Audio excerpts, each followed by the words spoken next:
Okay, this is the next part in my appalling story of appalling treatment that I've received from white English police and solicitors. Although one of those police is my brother, who's not white. He's my brother,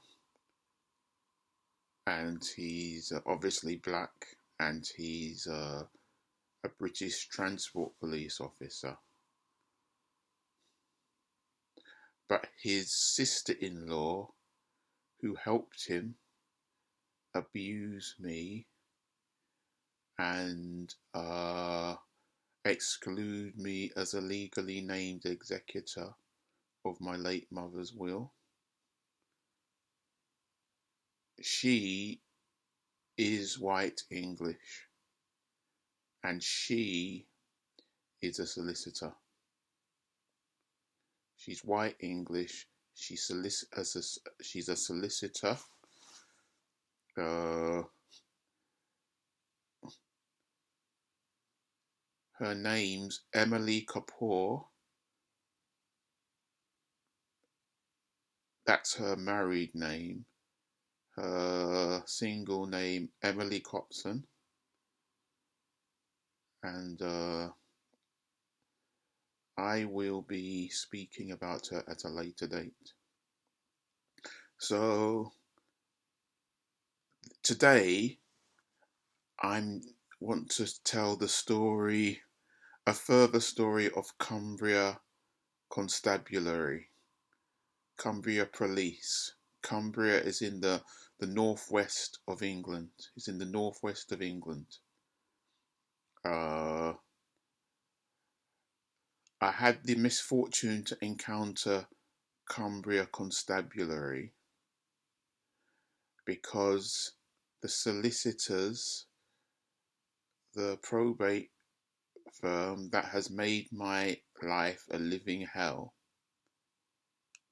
since 2014, I would say, although they started 2013.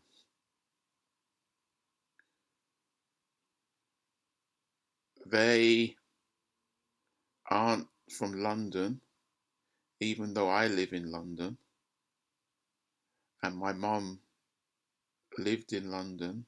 She died in London.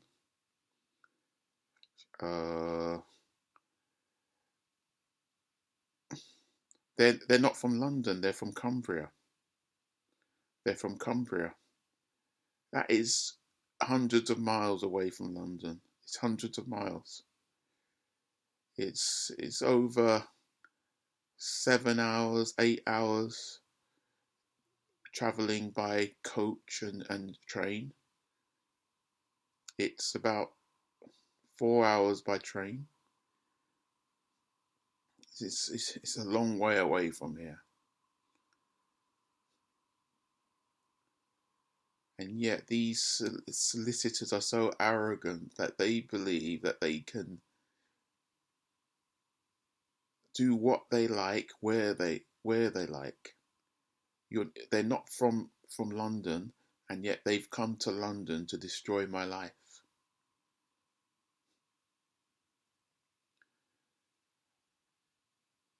That is how I came to be in contact with Cumbria Constabulary. And they added to the hell that my life has been made.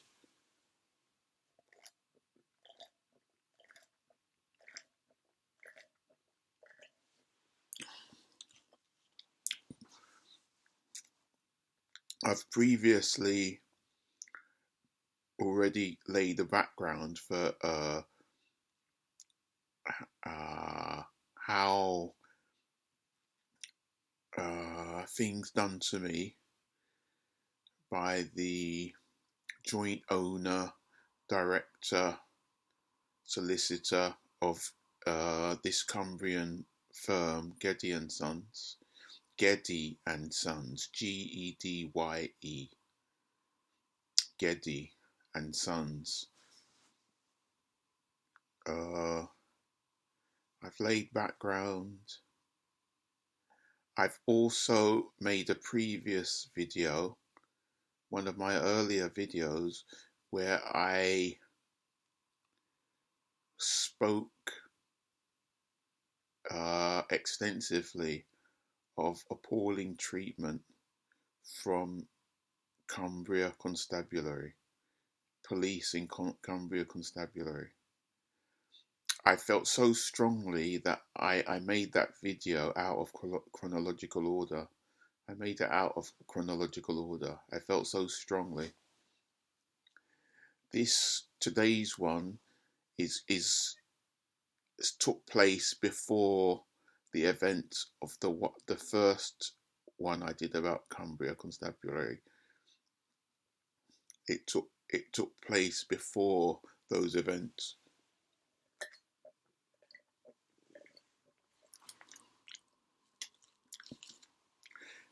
This video is about my first encounter with Cumbria Constabulary, my first encounter with them, with police of that constabulary, my first appalling encounter.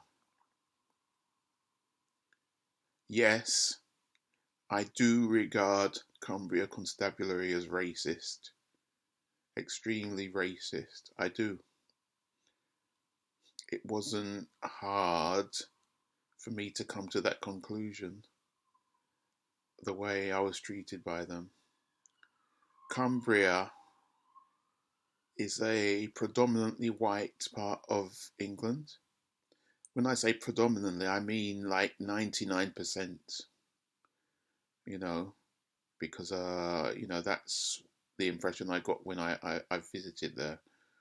And Grange-Over-Sands, a village in Cumbria, is very much like that. Maybe even more so than other parts of Cumbria. It's a small village. Maybe there's more ethnic minorities in larger parts of Cumbria, like Kendal, like Barrow. Barrow, is it Barrow under Furness? Although I'm not sure that's a part of Cumbria. I think it is. That's they're Kendal and Barrow are big, much bigger than Grange-Over-Sands. It's Grange-Over-Sands is coastal, but it's not seaside, but it's on the coast. It's marshlands really that is in that area, is in the coast of that area. So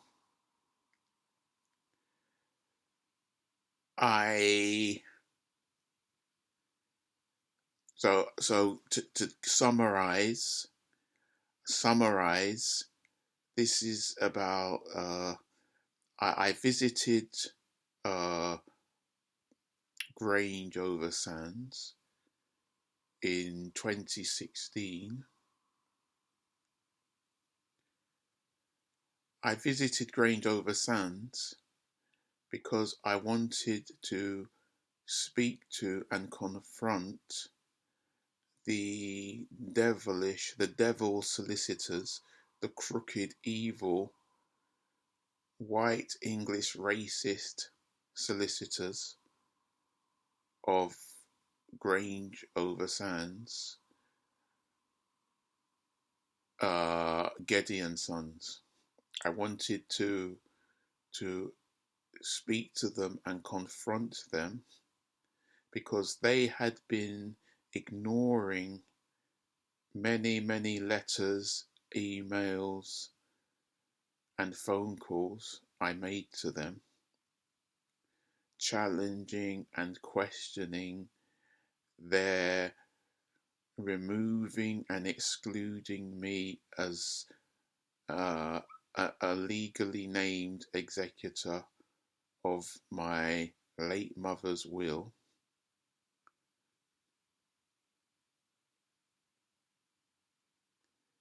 when they had no right to. They had no right to do that. They had no right whatsoever to do that. They didn't write the will. They didn't have any consent to from me to administer the estate without me. I never instructed them. They never met with me, with my brother, the crooked police brother. He met with this joint owner solicitor, Richard Roberts. He met with him along with his sister-in-law, Emily, without me, without, without taking me along. And he met with this GEDYE and Sons director, Richard, to tell him that he wanted to be the only executor. But obviously very dodgy, very corrupt, very crooked stuff that this GEDYE and Sons solicitor, Richard, was a party to. Very dodgy. They had no right to. They had no right to do that. They had no right to do what they did to me.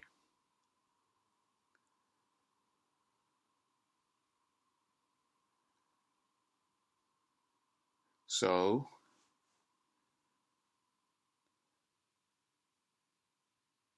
in 2016, I travelled all the way from London to the northwest of England, Cumbria, the region of Cumbria. That region includes Lancaster, and it includes the Lake District.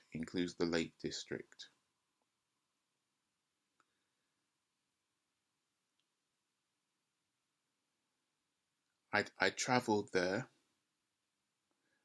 at my own cost.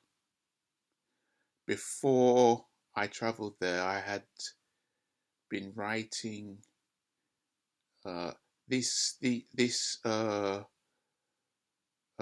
solicitor, Richard Roberts.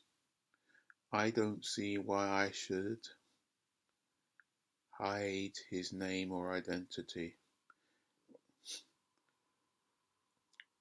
This had been telling me via others in his firm that I wasn't an executor. He had been telling me that he and his firm would not answer any of my questions, would not have any dealings with me, would not answer any of my correspondence. And when this organisation that helps solicitors, even though it's supposed to help members of the public, the Legal Ombudsman, when this organisation called the Legal Ombudsman dismissed my complaint fraudulently, within 20 minutes of me receiving an email from uh, the woman that investigated, quote, in quote unquote, my complaint. Within 20 minutes of her sending me uh, a letter from an ombudswoman that was dismissing my complaint in a very rude and abusive way, I got an email from somebody in GEDYE and Sons, Nick Davis, risk and compliance officer, who had been fronting for this Richard, a spokesman on his behalf. I got an email within 20 minutes, you know.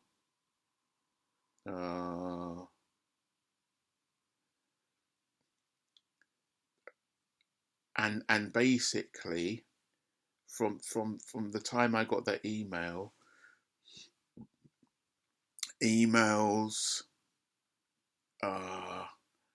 I would send to this Richard and others in GEDYE and Sons would bounce back to me, would be blocked. That is the sort of treatment I got from this Richard Roberts and others in his firm after he's committed fraud against me to exclude me as an executor. And I've read somewhere that it's actually a crime for a solicitor to administer an estate without an executor's permission.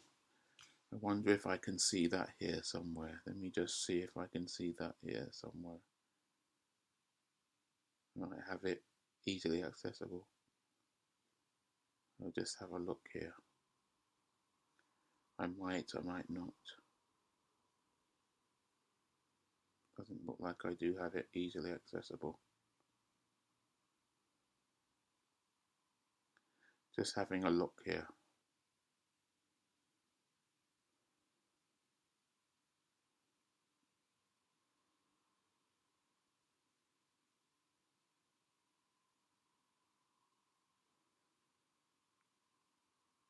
No. Okay.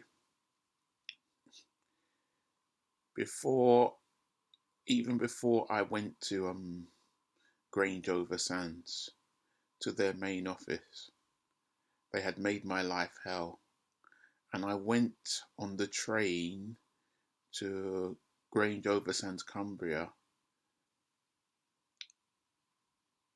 I had been suffering for years already. I went on the train very troubled, very upset, very broken, very damaged. I went there really damaged. I'd been suffering for years.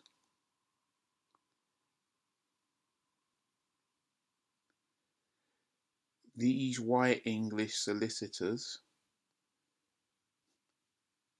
believed they could exclude me as an executor of my own mother's will without any repercussions, not have to answer any questions, not have to answer for their actions. These solicitors, the director owners, are Richard Roberts and Mark Jones. They're devils. These are devils.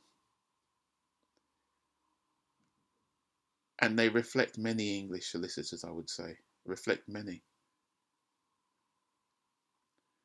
And I went there upset. as I've been suffering for years. And even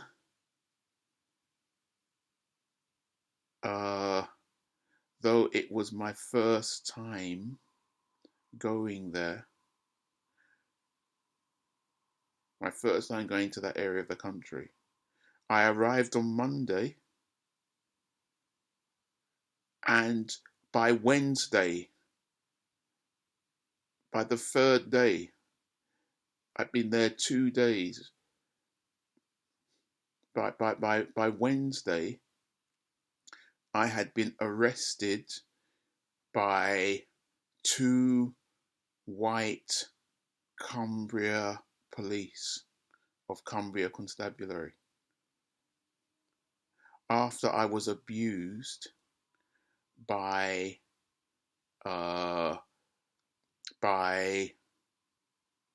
one of the solicitors, Mark Jones, who is the other owner director of GEDYE and Sons, and he's the one that runs the main office in Cumbria in GRANGE-OVER-SANDS. This Richard Roberts, he's the one who runs their London satellite office, and he has moved from GRANGE-OVER-SANDS, from Cumbria to London. He's not a Londoner. He's not a Londoner. He's not a Londoner.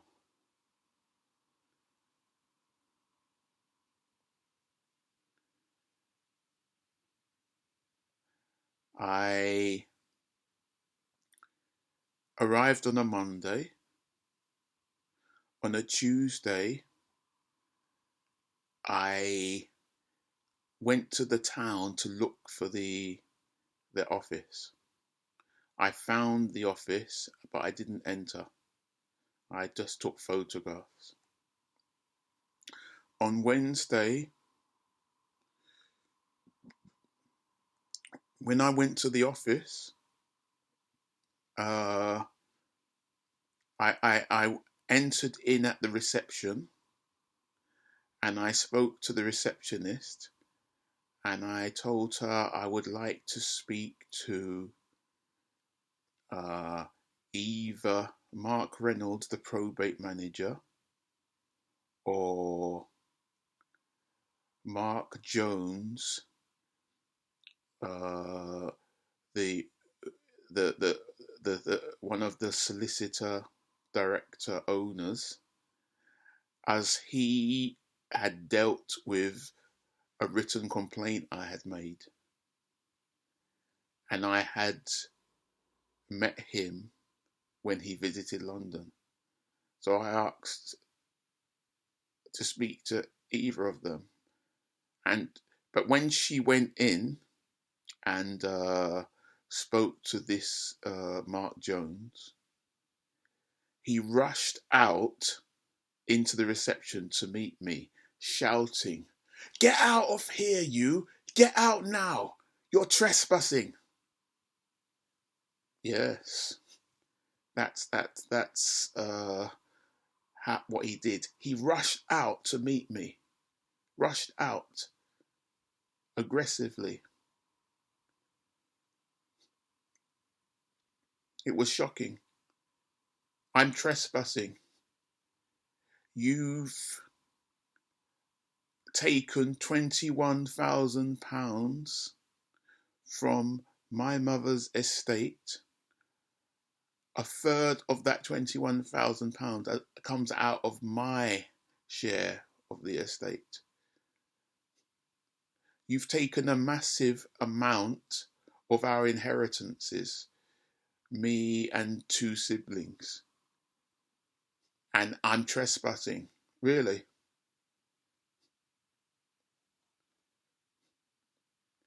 And he was in my face, right in my face, shouting at me, "Get out now, get out now."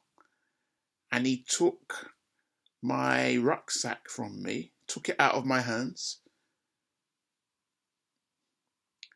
and he threw it out of the door, out of the office, onto the concrete outside, even though I told him not to, because it contained delicate electrical and expensive electrical equipment.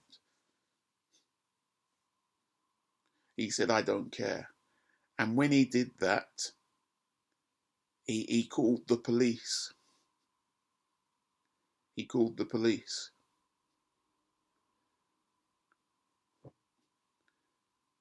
He called the local police.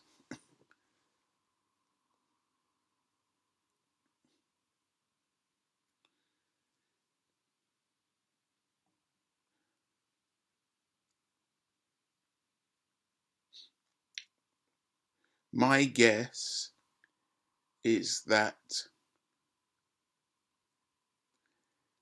he has a local Masonic connection with the local police. He and the other one, who are directors, because when I visited Grange-Over-Sands, one of the things I noticed is that for a small, even though it's a small village, there's a Masonic lodge in the village. There's a Masonic lodge in the village.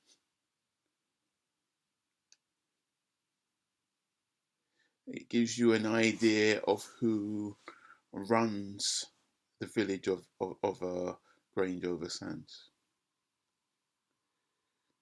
And I'll guarantee you that these director owners are both Freemasons. I'll guarantee you that. I absolutely strongly believe that. Many solicitors are Freemasons. The Law Society, which is the solicitors' organisation that protects them and represents them, is one of the most Masonic organisations in the world, according to Stephen Knight, the writer of the book, which is an expose on British Freemasonry and the influence of British Freemasonry in British society. The book is called The Brotherhood. That's what he said, that the Law Society is one of the most Masonic organisations in the world. So that there's that element there.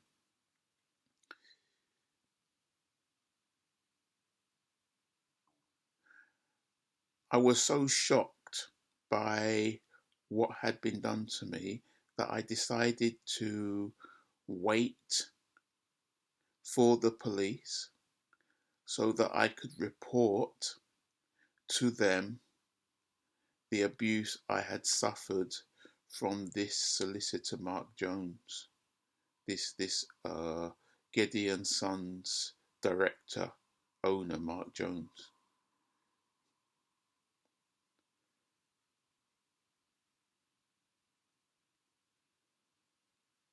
But I have, I'm not a young person. Given my experience of the police in the past and what I know about the police, I should not have trusted them to listen to me and to help me,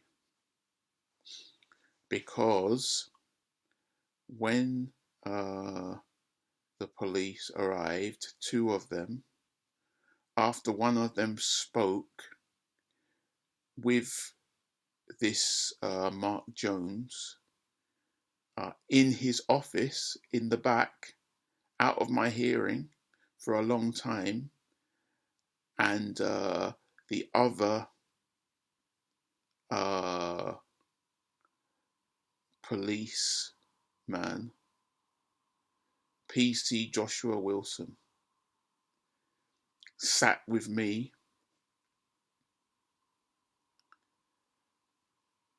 The one that was with Mark Jones, the solicitor Mark Jones. After a long time, he came out and he called the one that was with me outside to speak to him out of my hearing. And after that, the one that was with me came in with the other one. I've forgotten his name now. And arrested me. That arrested me under suspicion of harassment. Absolute nonsense. Police all over the country use dodgy harassment law as an excuse to threaten people, intimidate people, warn people, and even arrest people. It's a very dodgy statute, the protection from harassment. Lawyers, solicitors also use this to accuse people. I'm going to do a video about that. And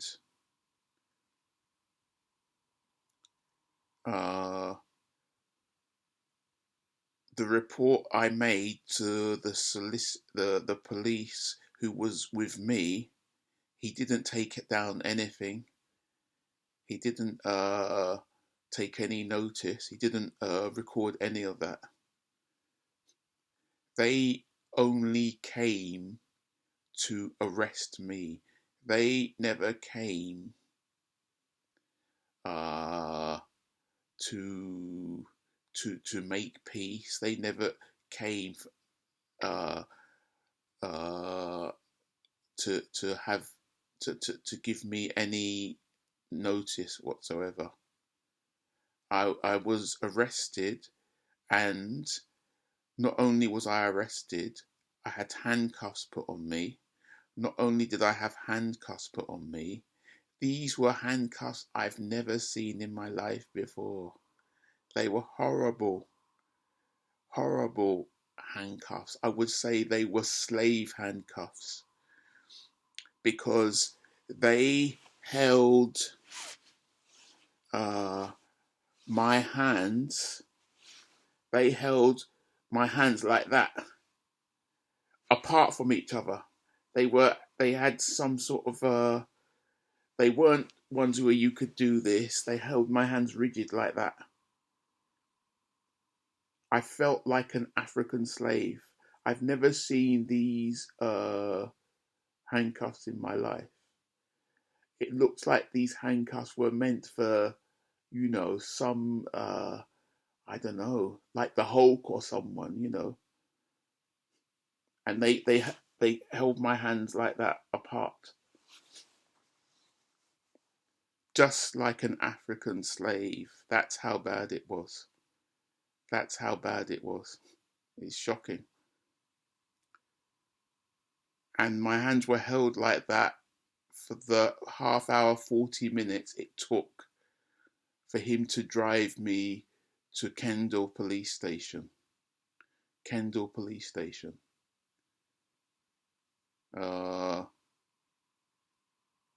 Kendal Police Station is about half an hour's.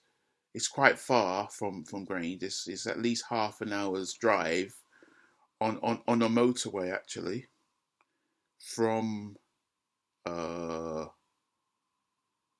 Grange-Over-Sands. It's half an hour drive on the motorway, so it must be far if it's half an hour drive on the motorway, you know. And he told me I was only be there for a couple of hours to be interviewed. He was lying.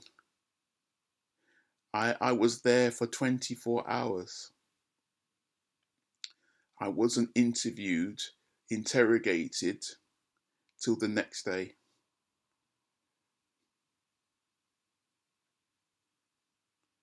He knew when he told that to me that wouldn't be the case. I've read that police lie routinely in their job, like daily, and even the policewoman that interviewed me,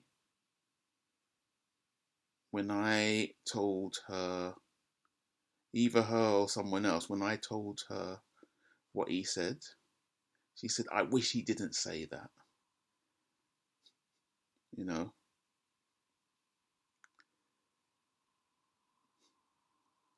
I was there for 24 hours. I was there overnight. I wasn't interviewed till the next day. I was all my bag was searched. All my items were searched. I couldn't even wear my own trousers in case I used them to hang myself. Nonsense. I slept on this hard surface, and I had already been suffering for years, suffering great stress, and I was arrested completely unjustly, completely unjust. How can I be arrested for going to their main office and asking to speak to the solicitor I made a written complaint to?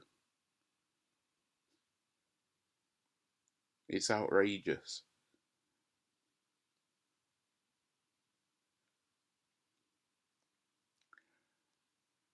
And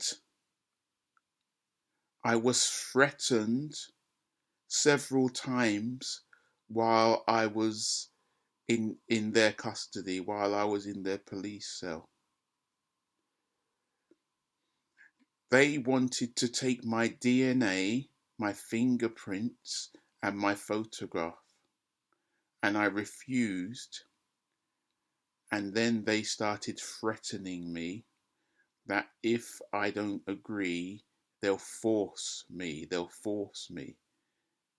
They'll say they can force me to give them my fingerprint and forcibly take my DNA and force photograph me. All that sort of stuff, which was very traumatic and very abusive.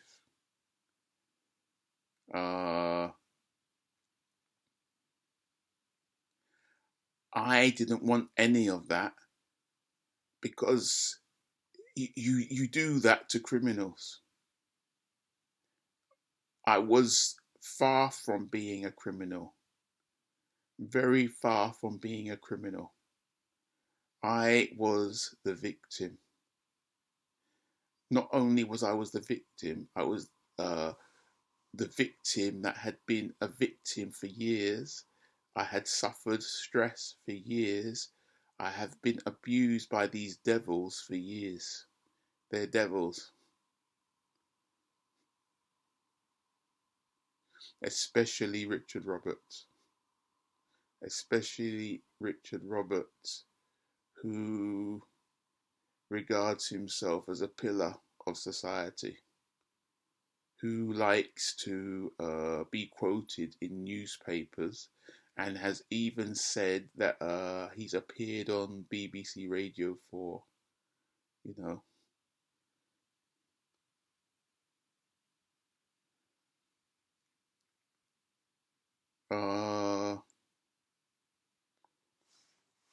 what else now?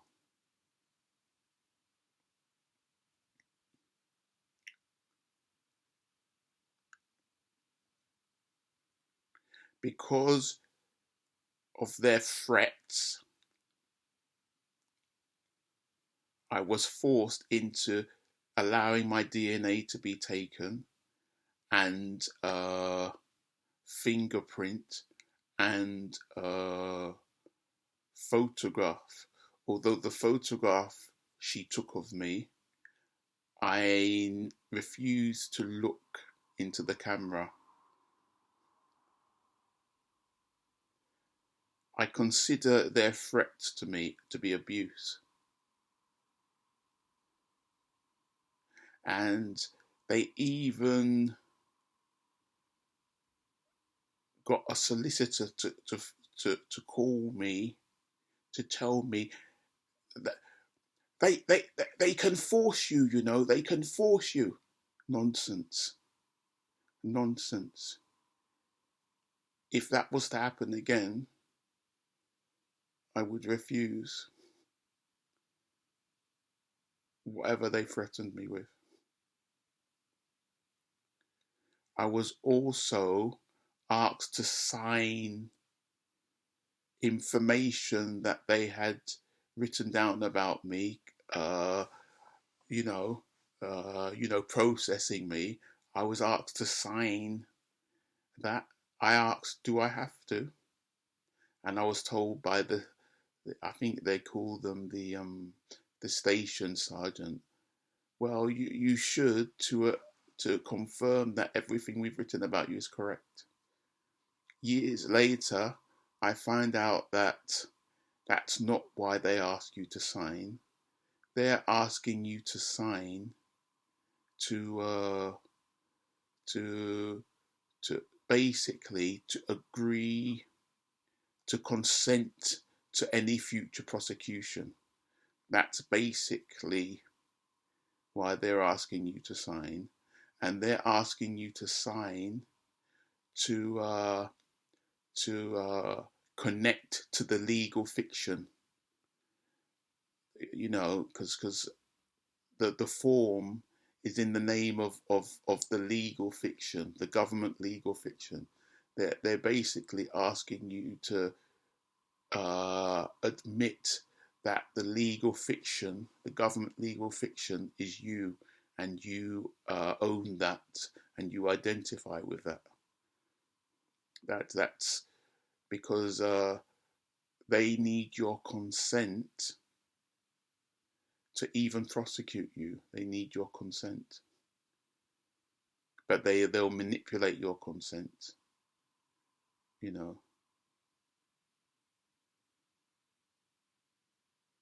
I was also I asked to speak to or to contact the Nigeria High Commission. That never happened. That never happened because I read somewhere that I could ask for that. Also, this PC Joshua Wilson that I was speaking to, one of the nasty things he said to me when I was telling him some of the nasty things that had been done to me by these solicitors, one of the nasty things he said to me, and insulting things he said, just because you have a problem with what they've done to you doesn't mean they've done anything wrong. That's just your view. Really? That's outrageous. That's absolutely outrageous. That shows such a lack of empathy, and also a crooked mind. Really, it's a crooked mind. He was telling me, you shouldn't come here. You should hire a solicitor to deal with this. I have every right to come to the main office of the solicitors that have dealt with my mother's estate. If they haven't done anything wrong, why on earth would they object to me coming there? And why on earth would that stupid police man and the other one and Cumbria Constabulary generally object to me coming there?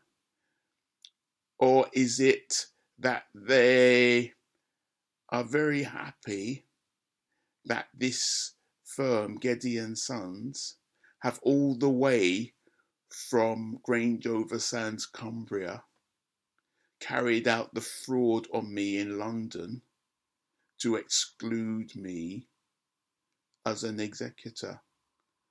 Why, if they're based in Cumbria, why are you administering estates in London anyway? Why have you administered the estate of a woman that appointed 3 solicitors without the involvement of 2 out of 3 of those solicitors, without their consent? They did it to my uncle as well. They excluded him without his consent. They even lied. They absolutely lied. They lied. They told they told the Manchester court that you know, me and my uncle, we've been told that that my brother is applying for probate without us. We were not told that. But this, yeah, I mean, this is and another thing that I've realized recently is that this Richard Roberts of GEDYE and Sons, he deliberately had the grant of probate granted by Manchester Probate Registry. Why Manchester Probate Registry? We're in London. There's a probate registry in London, in High Holborn. How hard would that be for them to get it done there? After all, they have an office, or at least desk space. You know, they had desk space, not really an office, in the city of London. You know, High Holborn is, if it's not in the city of London, it's very close by. You know,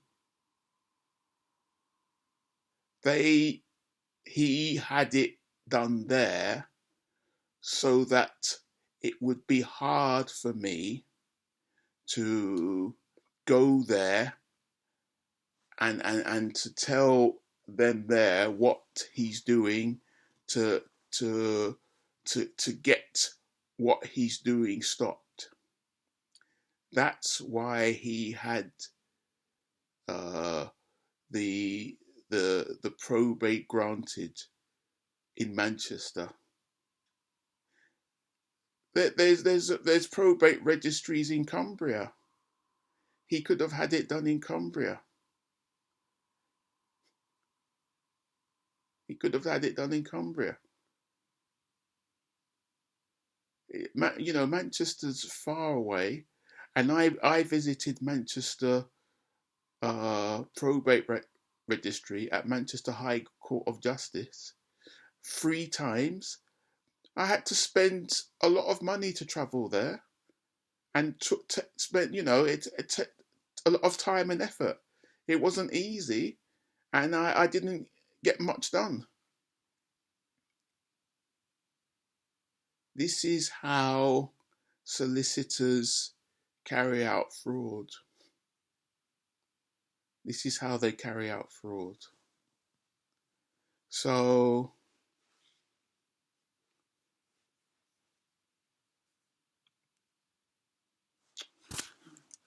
Anyway, I hope this is still recording.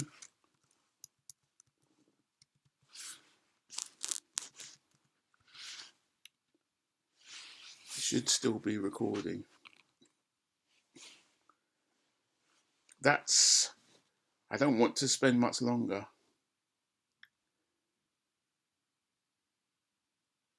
I probably wanted to go into more details. But even when I was released from their jail, they told me I was only being released on bail, and that if they contacted me later, maybe a couple of months later or something like that, to come back to them, to report to them, I had to come, or else it would be an offence. Excuse me. Burping on YouTube, you don't really want to do that. So all this is intimidation. It's all intimidation. And the station sergeant that released me, that was on duty, the duty sergeant that was on duty when I was released, he actually did show some empathy for me, because he listened to the interview. I think he had access to listen to the interview. And he said to me, it's bad enough that my mother died, but for something like this to happen too, you know. But he tried it on with me when I was going, you know, when he released me. He said something along the lines of,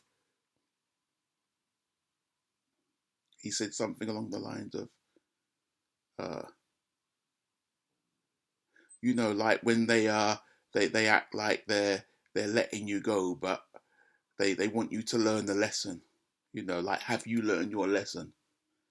He said to me, are you gonna continue with this now that you know, we're letting you go? Are you gonna continue with this?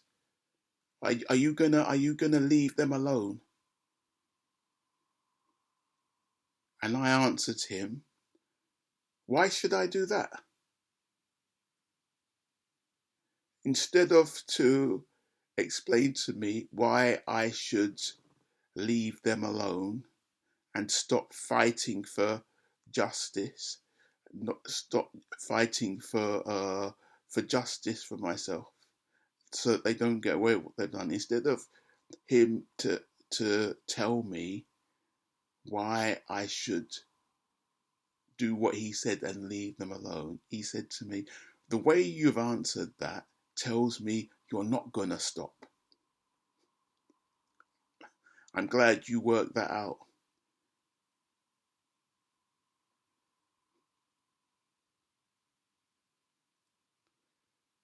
It's abuse. And I waited till they have discharged their threatened charge of harassment. And after that, I waited till nearly a year, and then I made a complaint. And once I made a complaint is when even more abuse happened. This was mostly from staff of Cumbria Constabulary complaints department who like to call themselves professional standards department. I have a lot of stories of their abuse to tell you. Is there anything else that I want to say? Is there anything else about this?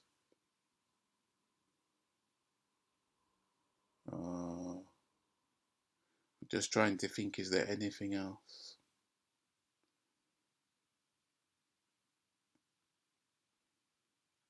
Yes, in the interview,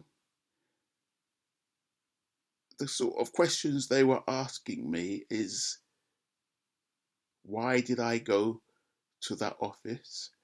That I went to the office the day before. Why did I go to the office and stay outside and not go in? As though that's suspicious. Stuff like that. They're questioning me. Why am I in Cumbria? Why did I go to Grange-Over-Sands? Isn't it a part of England? That's the sort of rubbish that I got. And during that interview, I said to these police women that were interviewing me, one was interviewing, the other one was supporting. I said, I want to make a complaint about this Mark Jones and the aggression and the abuse he carried out on me. I said that in the interview, which was recorded, and not the one that interviewed me, but the other one said, "Oh, well, you can phone 101 for that." 101. I'm in the police station. Why should I phone 101 when I'm in the police station? What better place to make a report? That's how dismissive they were. And that's the start of the dismissiveness. Because when I returned to London, and a few weeks later, maybe a month later, I phoned Cumbria Constabulary via 101, I was further abused. I was further abused. The stupid policewoman I spoke to wasn't responsive. Wasn't responsive.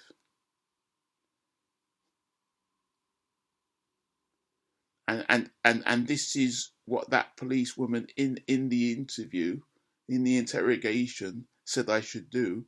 And when I've done it, I've got a stone wall. But at the end of the conversation, she said she would get in contact with police at Kendal Station, and get back to me. And I recorded that call. She never got back to me. She never got back to me. And that was the source of yet another complaint I had to make after I made the complaint about being arrested.